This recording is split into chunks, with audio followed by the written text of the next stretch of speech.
Hey everyone, this is Greg Tastic. I am recovering from an incident where I was getting ready to record this, and then someone's stupid Facebook notification popped up, and I said, "Hey, I haven't used Facebook in like 2 weeks, but your name can't be in my video." Anyway, I picked up a Ryzen R7 1700 this morning, and I noticed that nobody really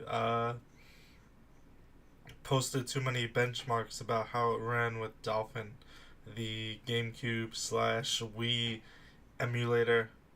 So I saw someone run a benchmark, I think it was 1700X, and I'll get into that in a second, but I'm going to show you uh, how long it took to get through the benchmark for me, and it's not very pretty.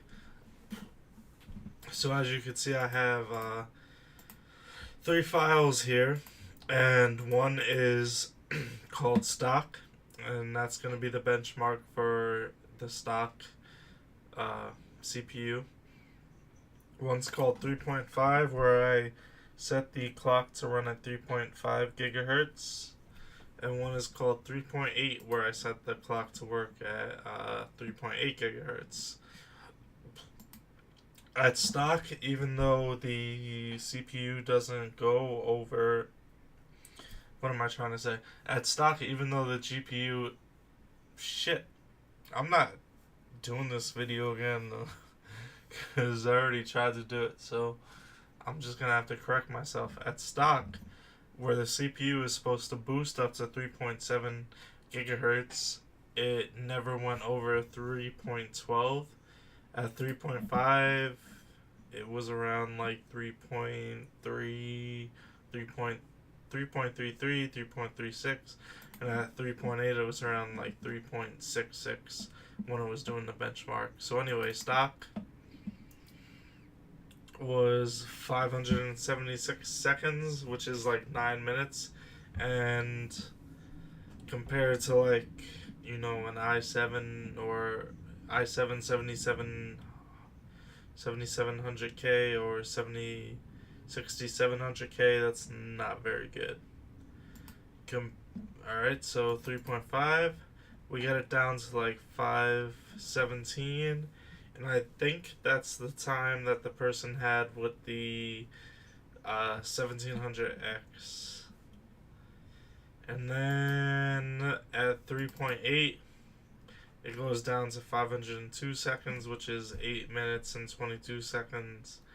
And obviously, you see it going down as the as the clock multiply clock.